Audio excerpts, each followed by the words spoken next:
I never thought a simple yard sale would turn into one of the most satisfying moments of my entire career. But let me start from the beginning, because you need to understand how perfect this Saturday morning was before everything went completely sideways. The sun was barely up when my alarm went off at 6:30. Most people would groan at waking up that early on a weekend, but I was actually excited. After spending the last 15 years putting bad guys behind bars as a federal prosecutor, I was finally on a sabbatical. No courtrooms, no late-night case reviews, no stress, just me, my coffee, and a garage full of stuff that needed to go. You see, my mom had passed away 8 months earlier, and I'd inherited her entire estate. She was a collector, the kind of person who never threw anything away if it had even the smallest bit of sentimental value. Her house had been packed with vintage furniture, old books, records, china sets, and more knickknacks than you could imagine. I'd already kept what I wanted, but there was still so much left. And all of it was taking up space in my new house. I'd moved to this quiet suburban neighborhood just 3 months ago, looking for a fresh start and some peace. The houses were nice, the lawns were neat, and everyone seemed friendly enough. I hadn't really gotten to know my neighbors yet, but I figured a yard sale would be a good icebreaker. Maybe some folks would stop by, chat a bit, find some treasures. It seemed like a win-win situation. So there I was at 7 in the morning, hauling boxes out to my front lawn. I'd checked the HOA rules online the week before, just to make sure I was doing everything by the book. The guidelines were pretty clear. Residents could hold up to 2 yard sales per year, and as long as they happened between 8 a.m. and 4 p.m. on weekends, no prior approval was needed. Simple enough, right? I spent the next hour setting everything up. I arranged the furniture on the grass, making sure the vintage dresser was positioned to catch the morning light. The books went on a folding table organized by category. Mom's collection of vinyl records got their own special spot, because I knew those would attract the real collectors. I even put out some of her old kitchen items, the kind of stuff that's made a comeback in recent years. Mason jars, cast iron skillets, hand mixers from the 1950s. People love that retro aesthetic. By 8 a.m. I had everything priced and ready to go. I'd made sure to price things fairly, not trying to gouge anyone, just hoping to find new homes for items that deserve to be used and appreciated. I put up a couple of signs at the corner and settled into my lawn chair with a fresh cup of coffee, feeling pretty good about life. The first customers started trickling in around 8:15.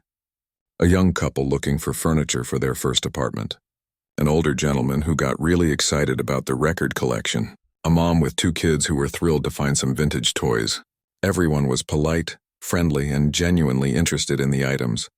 We chatted about where things came from. I shared stories about my mom, and they shared stories about their own lives. It was exactly the kind of pleasant Saturday morning I'd been hoping for. By 9 a.m. I'd already made a couple $100, and more importantly, I'd met some nice people. A woman from 2 streets over told me about the neighborhood book club. A retired teacher bought 3 boxes of books and told me about the community garden.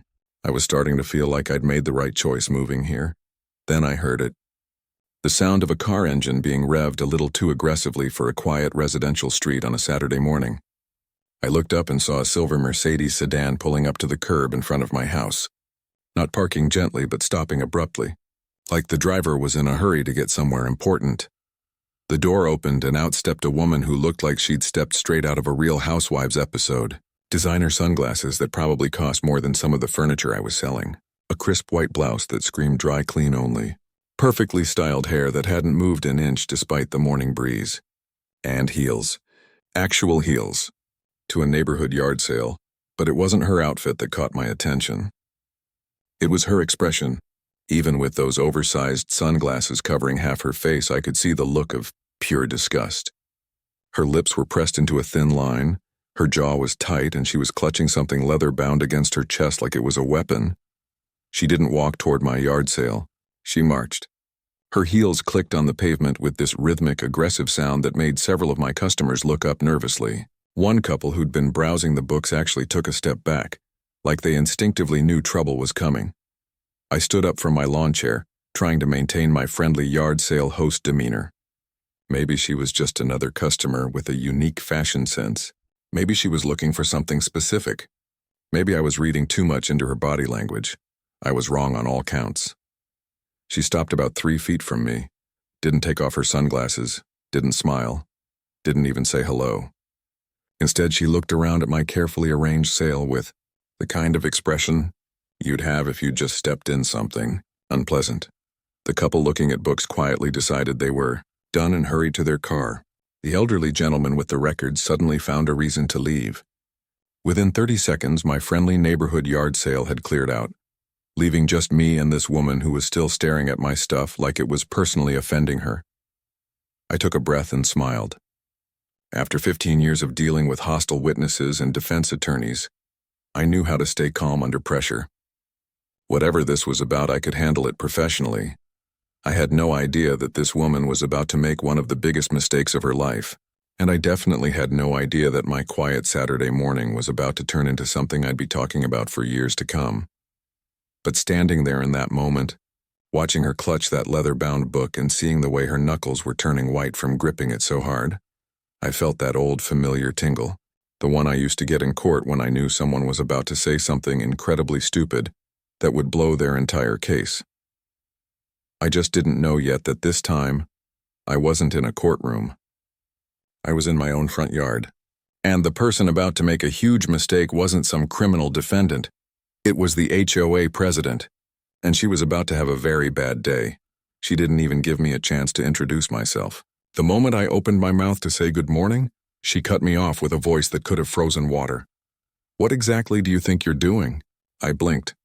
It wasn't really a question. It was an accusation delivered in the form of a question. I glanced at my yard full of neatly arranged items, then back at her. "Having a yard sale," I said calmly. "Is there something I can help you with?" Her laugh was sharp and humorless.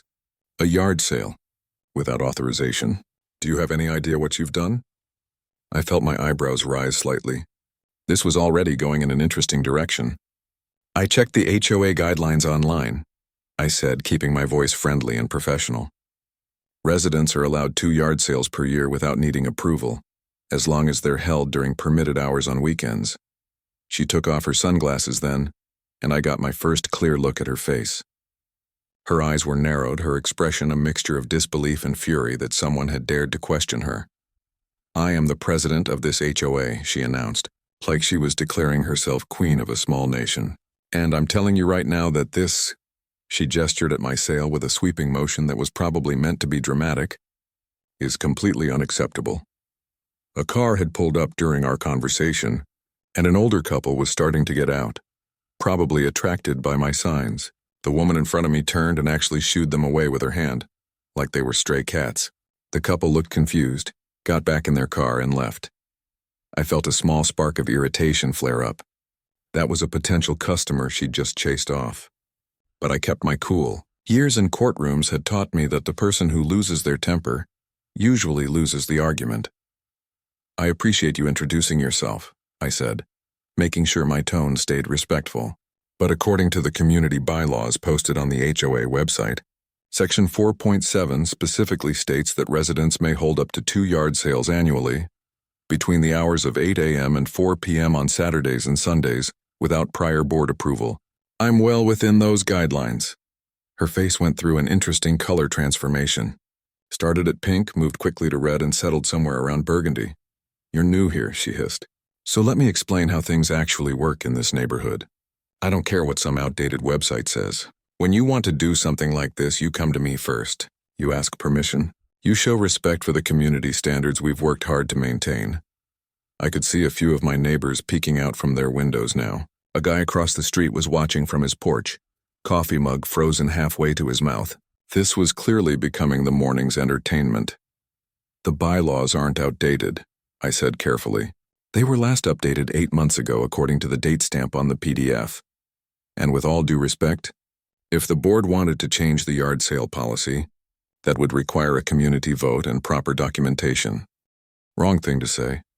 I realized it the moment the words left my mouth, but it was too late to take them back. Her jaw clenched so tight I could see the muscles working. "Are you a lawyer?" She spat the word like it was an insult. "Is that what this is? You think you can move into this neighborhood and start causing problems because you know some legal jargon?"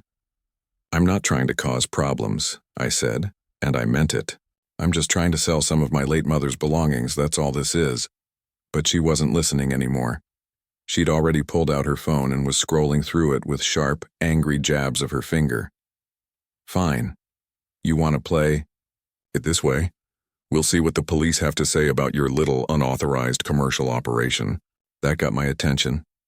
Commercial operation, it's a yard sale. You're conducting business without a permit, she said, her voice getting louder. Some of my neighbors were coming out onto their porches now. You're creating traffic congestion. You're diminishing property values. You're in violation of multiple city ordinances, and I'm reporting you right now. She stepped away from me, phone pressed to her ear, and I heard her say, "Yes, I need to report an illegal business operation in a residential neighborhood." I stood there honestly stunned. In all my years as a prosecutor, I'd dealt with some petty people. I'd seen people lie, cheat, and manipulate their way through the legal system. But this was something else. This was someone so used to having power over others that being questioned sent her into a complete meltdown. A few of my neighbors started walking over. A woman about my age with kind eyes came up and spoke quietly. "I'm so sorry about her. She's always like this. Last month she called code enforcement on my daughter's birthday party because she said there were too many cars on the street." An older man joined us, shaking his head. "Don't bother arguing with her. She's made half the neighborhood miserable. Best to just pack up and avoid the hassle." But I wasn't packing up. Maybe it was stubborn pride. Maybe it was the principle of the thing. Or maybe it was because I'd spent my entire career fighting bullies who abused whatever small amount of power they had. And I was on sabbatical, not dead. The HOA president was still on the phone, her voice carrying across the lawn. "Yes, officer, there's definitely a commercial operation happening. Multiple people, constant traffic, complete disregard for neighborhood regulations."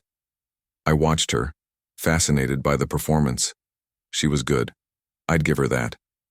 Her voice had shifted from angry to concerned citizen.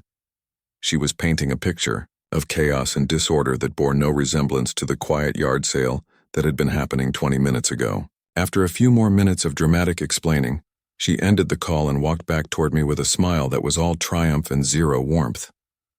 "The police are on their way," she announced loudly enough for all the gathering neighbors to hear. "They'll be here in about 15 to 20 minutes. And when they arrive, you're going to be cited for multiple violations. Maybe next time you'll think twice before you ignore the rules of this community." She crossed her arms and positioned herself near the curb, like she was standing guard. Like she was personally preventing crime from happening. A few neighbors had their phones out now, and I had a feeling this was going to end up on the neighborhood Facebook page within the hour. I looked at my yard sale, my mom's carefully collected treasures spread out on the lawn, the empty lawn chair where I'd been sitting peacefully an hour ago, the price tags I'd written by hand the night before. Then I looked at this woman who was so certain she'd won, so sure that she'd put me in my place and shown the neighborhood what happened when someone dared to challenge her authority. She had no idea who I was, no idea what I did for a living, no idea that she'd just made a series of choices that were about to backfire in ways she couldn't even imagine. I could have told her right then, could have explained that calling the police and filing a false report was actually a crime in itself, could have mentioned my job title and watched her face change, but I didn't. Instead, I sat back down in my lawn chair, picked up my coffee, and waited. Because if there's one thing I'd learned in 15 years of courtroom work, it's that sometimes the best move is to let people dig their own holes. And this woman had just brought a backhoe to the job. The next 20 minutes were going to be very interesting indeed. Those 20 minutes felt longer than some of the trials I'd sat through. The HOA president stood near the curb like a sentinel, checking her watch every couple of minutes. She'd occasionally glance over at me with this satisfied smirk, like she was already imagining how humiliated I'd be when the police arrived. Meanwhile, more neighbors had gathered. Not close enough to be obvious, but definitely watching. The guy across the street was still on his porch. Two women were pretending to check their mailboxes despite the fact that mail wouldn't come for another 3 hours. An elderly man was suddenly very interested in trimming a bush that looked perfectly fine to me. I used the time to review everything in my head. The HOA bylaws I'd read, the exact wording of Section 4.7, the dates on the documents. I'd learned a long time ago that preparation was everything. Know your facts, Know your rights and stay calm. Let the other side make mistakes. And boy, had she made mistakes. Finally, I heard the sound of a police cruiser turning onto our street. No sirens, no rush, just a standard patrol car rolling up at a leisurely pace that suggested the officers inside weren't exactly treating this as an emergency. The HOA president straightened up immediately, smoothing down her blouse and putting her sunglasses back on. She walked toward the cruiser before the officers even got out, already talking. Two officers emerged from the vehicle. The first was a Hispanic man in his 40s with tired eyes that said he'd seen everything. The second was an Asian woman who looked younger, maybe early 30s, with her hair pulled back in a neat bun. Both of them had expressions that clearly said they'd rather be anywhere else. "Officers, thank you so much for coming," the HOA president gushed, her voice suddenly syrupy sweet. "I'm the president of this neighborhood's homeowners association, and we have a serious situation here." The male officer glanced past her at my yard sale, then at me sitting calmly in my lawn chair, then back at her. "Ma'am, you reported an illegal commercial operation?" "Yes," she said dramatically, gesturing at my lawn. "This man moved in a few months ago and has set up this entire operation without any authorization whatsoever. No permits, no approval from the board. Complete disregard for our community standards." The female officer was already walking toward me, her partner following. I stood up, keeping my hands visible and my posture relaxed. Standard procedure, really. Make the officer's job easy. "Good morning, officers," I said politely. "I'm happy to answer any questions you have." "Morning," the male officer said. His name tag read Rodriguez. "Can I see some identification, please?" "Of course." I reached slowly into my back pocket and pulled out my wallet. I handed him my driver's license, but I also pulled out another ID card and handed that over as well. Officer Rodriguez glanced at the driver's license first, then looked at the second ID. His eyebrows went up slightly. He showed it to his partner, Officer Kim, according to her name tag, and she had a similar reaction. "You're a federal prosecutor?" Officer Rodriguez asked, his tone shifting slightly. "I am," I said. "Currently on sabbatical, but yes, 15 years with the U.S. Attorney's Office. I specialize in consumer protection and housing discrimination cases." I watched the HOA president's face from the corner of my eye. The color was draining from it rapidly. That satisfied smirk had disappeared entirely. Officer Kim looked at my yard sale, then back at me. "And you're having a yard sale?" "Yes, ma'am. My mother passed away earlier this year, and I'm selling some of her belongings. I checked the HOA guidelines before setting up. According to the bylaws, residents are permitted 2 yard sales per year without board approval, as long as they're held between 8 a.m. and 4 p.m. on weekends." "That's not the point," the HOA president interjected, her voice sharper now. "The point is that he didn't come to me first. There's a process, a proper way to do things." Officer Rodriguez held up a hand. "Ma'am, let me handle this." He turned back to me. "Do you have a copy of these bylaws?" "I do, actually. Give me just a second."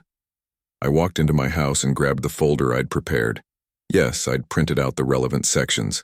Old habits from years of trial preparation. Always have your documentation ready. I came back out and handed the pages to Officer Rodriguez. He read through them carefully, his partner reading over his shoulder. The relevant section was highlighted in yellow.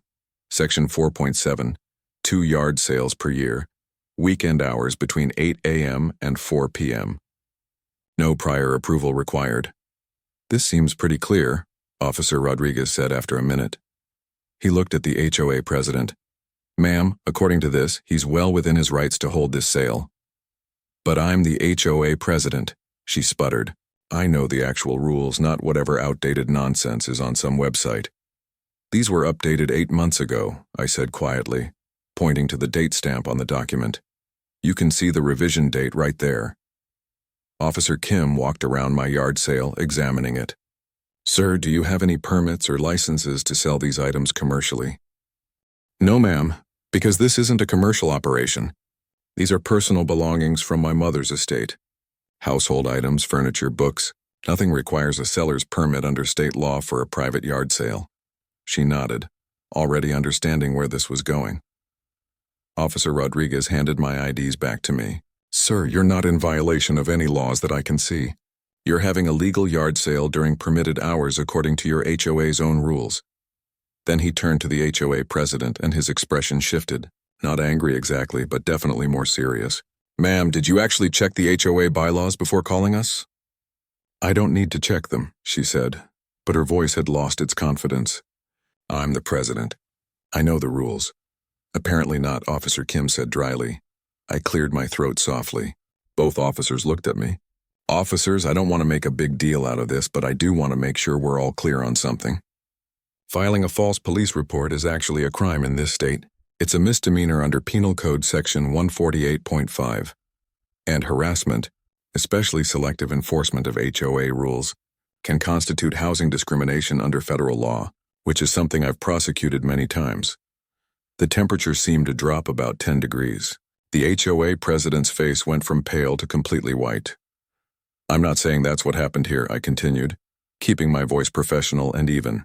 I'm just making sure everyone understands the legal landscape. I'm happy to continue my yard sale peacefully, and we can all move on with our Saturday. Officer Rodriguez looked at the HOA president for a long moment. Ma'am, is there anything else you need from us? Because it seems like this is a civil HOA matter, and frankly, it's not really a police issue. She opened her mouth, closed it, then opened it again. No sound came out, ma'am, Officer Kim prompted. No, she finally managed. Nothing else, but the universe wasn't done with her yet. Because at that exact moment, the elderly man who'd been watching from down the street walked over, moving faster than I'd seen any senior citizen move in a while. Officers, while you're here, he said, slightly out of breath. Can I talk to you about something? Officer Rodriguez looked like he wanted to sigh but was too professional to do it. What is it, sir? It's about her, he pointed at the HOA president. She's been terrorizing this neighborhood for 2 years. Last month she had my granddaughter shut down her lemonade stand. Said it was an unauthorized business. The kid was 8 years old. One of the women who'd been checking her mailbox walked over too. She fined us $500 because our trash cans were out 15 minutes past pickup time. 15 minutes. But her cans sit out for days sometimes. Officer Kim pulled out a notepad. How long has this been going on? And just like that, the floodgates opened. Neighbors started coming out of the woodwork, each with their own story about the HOA president's reign of terror. The HOA president tried to get back to her Mercedes, but I stepped slightly into her path. Not blocking her, just making sure she heard what I had to say. Mrs. President, I said quietly, you asked me earlier if I was a lawyer. The answer is yes. And I think maybe we need to have a longer conversation about how this HOA has been operating. Her hands were shaking as she clutched her car keys. And honestly, I was just getting started.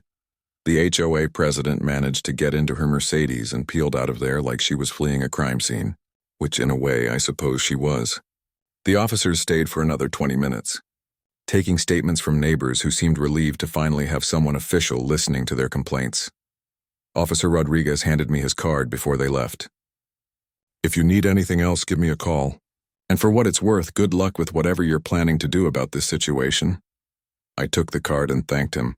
As the patrol car drove away, I found myself surrounded by about a dozen neighbors all talking at once. Everyone had a story. Everyone had been wronged in some way by this woman who'd turned an HOA into her personal kingdom. The elderly man who'd spoken up first introduced himself as Mr. Peterson. He'd lived in the neighborhood for 30 years, long before there even was an HOA. She moved in 5 years ago, he told me, and within 6 months she'd gotten herself elected president. Nobody else wanted the job, you see. Seemed like too much work for no pay, but she wanted it. And once she had it, everything changed. A younger couple approached, probably in their early 30s. The husband was in a wheelchair. We needed to install a ramp, the wife explained. It's a medical necessity, right? But she denied our request 3 times, said it would affect the aesthetic of the neighborhood. We finally had to threaten legal action before she approved it. Even then, she made us use specific materials that cost twice as much as standard ramps. The woman who'd come over during the police visit introduced herself as living 4 houses down. My son is autistic, she said quietly. He needs a specific routine, including outdoor time in our backyard. She filed a noise complaint against us because he sometimes makes loud sounds when he's happy. We got a letter threatening fines if we didn't control the disturbance. Story after story poured out. A family fined because their lawn was a quarter-inch too tall. Another fined because their house number wasn't the exact right shade of brass. Someone else who'd been denied permission to plant vegetables in their own backyard because it wasn't ornamental enough. But the worst stories were about the money. The HOA president had been imposing fines left and right, often for violations that weren't even in the bylaws. And when people questioned her, she'd pile on additional fines for being uncooperative or disrespectful to the board. I listened to everything, and that old familiar feeling kicked in. The one I got when I was working on a case and all the pieces started coming together. This wasn't just about a power-hungry HOA president. This was potential fraud, embezzlement, and definitely a pattern of harassment. How many of you would be willing to provide written statements about your experiences? I asked the group. Every single hand went up. Okay, I said. Give me your email addresses. I'm going to send you a form to fill out. Be as detailed as possible. Dates, amounts, specific violations you were cited for, copies of any correspondence, everything. Mr. Peterson looked at me with hope in his eyes. Can you really do something about this? We've complained to the management company, but they just tell us it's between us and the board. And she is the board, really. The other two members just go along with whatever she says. I can look into it, I said carefully. I can't make any promises, but if what you're all telling me is true, there are definitely some legal issues here that need to be addressed. My yard sale continued after everyone dispersed, but my mind was elsewhere. I sold my mom's dresser to a nice couple who'd waited patiently through all the drama. I practically gave away the records to Mr. Peterson, who was thrilled to add them to his collection. But the whole time I was thinking about what I'd heard. That evening, after I'd packed up the remaining items and counted the day's earnings, I sat down at my computer and started digging. I pulled up the HOA's articles of incorporation, their bylaws, and their financial documents. In most states, HOA financial records are supposed to be available to homeowners upon request, and many are even posted online. What I found was interesting. Very interesting. The HOA collected monthly dues from every homeowner. Reasonable enough. But when I looked at the expense reports, things didn't add up. There were line items for community improvements that totaled thousands of dollars. But I'd driven around the neighborhood. There were no new improvements. The playground equipment was rusty. The community sign at the entrance was faded. The promised neighborhood watch program that was listed as a budget item didn't seem to exist, but there were expenses. Lots of them. Landscaping services from a company I couldn't find any online presence for. Consulting fees paid to a management company that had the same address as the HOA president's house. Legal fees for an attorney who, when I looked him up, didn't seem to specialize in HOA law at all. I spent 3 hours that night documenting everything I found. Screenshots, downloaded PDFs, notes on discrepancies. Old habits die hard, and building a case file was second nature to me. Over the next week, the emails started coming in. 14 different families sent me detailed accounts of their experiences with the HOA president. I read through each one carefully, highlighting the most egregious violations. One family had been fined $2,000 over 6 months for various minor infractions. When they'd requested a hearing to contest the fines, as was their right under the bylaws, they were told the next available hearing was in 8 months. By then, the fines had accumulated late fees that doubled the amount owed. Another homeowner had tried to sell their house, but the HOA president had delayed signing off on required documents until the sale nearly fell through. Turned out the president wanted to buy the property herself at a reduced price. There was a pattern of selective enforcement too. Certain homeowners, the ones who didn't question her authority, got away with violations all the time, but anyone who pushed back or filed a complaint suddenly found themselves under intense scrutiny. I compiled everything into a comprehensive report. Then I started making phone calls, first to the state's HOA Oversight Commission, then to the management company that was supposedly overseeing the association, then to a few colleagues who specialized in housing law. What I learned was both encouraging and frustrating. Yes, the HOA president had overstepped her authority in multiple ways. Yes, many of the fines she'd imposed were likely not enforceable. And yes, the financial irregularities I'd spotted warranted a full audit. But the process to fix it all? That was going to take work. I called Mr. Peterson and asked him to help me organize a neighborhood meeting. He was more than happy to spread the word. We set it for the following Saturday, same time as my yard sale had been. Seemed fitting somehow. The night before the meeting, I got an unexpected email. It was from the HOA president. The subject line read, "Neighborhood Harmony." I opened it, curious about what she'd say. The email was a masterpiece of passive-aggressive corporate speak. She wanted to clear up any misunderstandings and move forward positively as a community. She suggested we meet privately to discuss any concerns I might have. She even offered to waive the standard approval process if I wanted to hold another yard sale in the future. I read it twice, then saved it to my growing folder of documentation. It was an admission that she knew she'd messed up, without actually admitting to anything specific. Classic legal maneuvering, but done poorly. I wrote back a simple response. "Thank you for your email. I think it's best if we discuss these matters at the community meeting tomorrow. All homeowners should be part of the conversation." Her response came within 5 minutes. "What meeting?" I smiled at my computer screen. "The one the community has called to discuss HOA governance and financial transparency. It's tomorrow at 10 a.m. in the community clubhouse. I hope you'll attend." No response after that. Saturday morning. Arrived and I got to the clubhouse 30 minutes early to set up. I'd prepared handouts summarizing the bylaws, homeowner rights, and the process for calling a special election. I'd also printed copies of the state HOA regulations that many people didn't know existed. By 9:45, the small clubhouse was packed. Every chair was filled and people were standing along the walls. I counted at least 40 homeowners, maybe more. In a neighborhood of 60 houses, that was a remarkable turnout. At 9:58, the HOA president walked in. She'd clearly dressed for battle, wearing a sharp business suit and carrying a briefcase.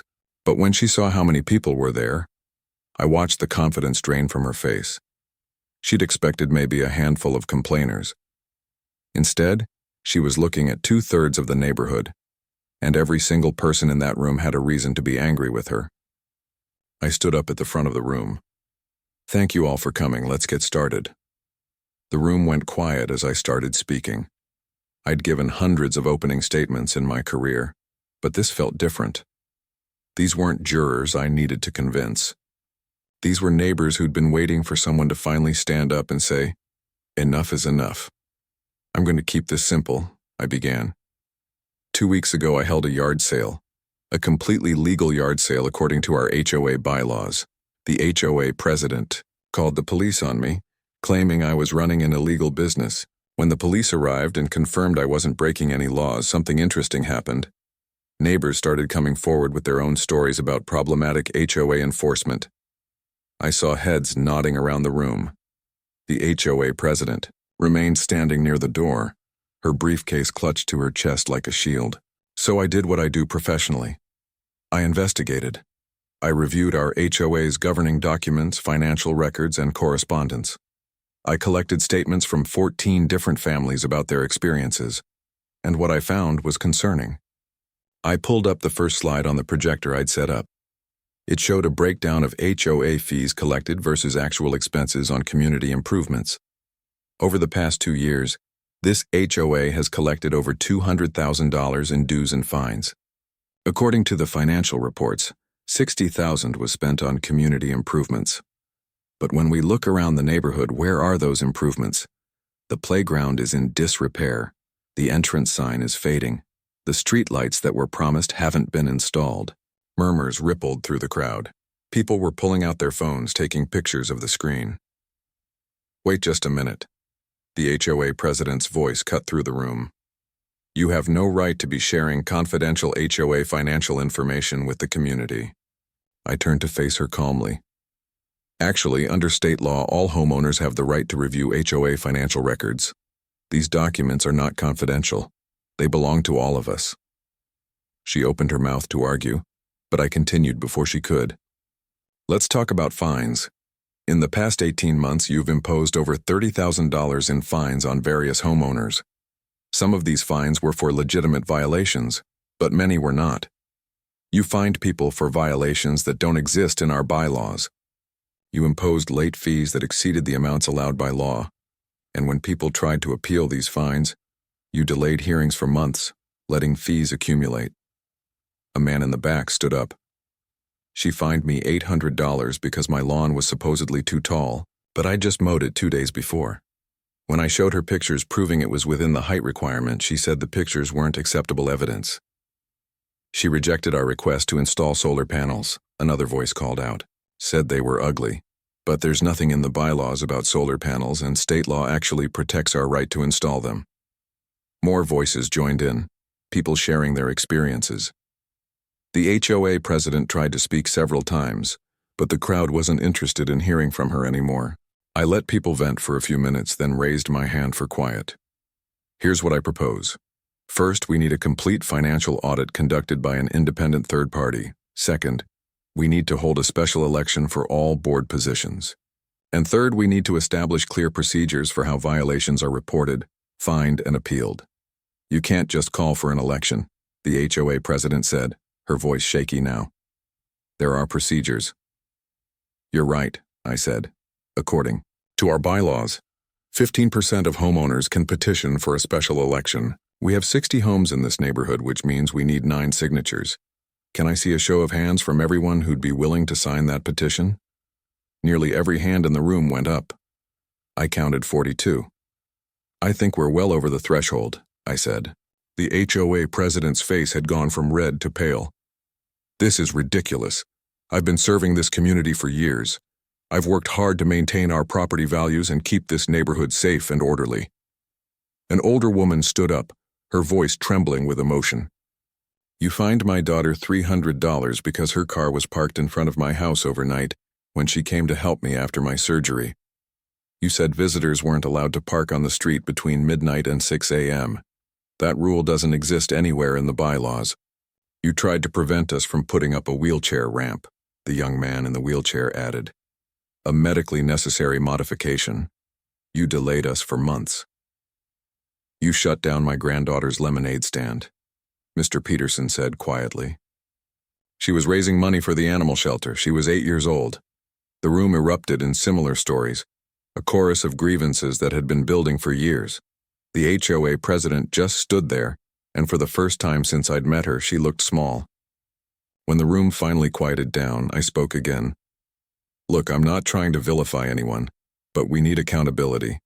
We need transparency, and we need an HOA that serves the community, not controls it. I pulled out a stack of papers.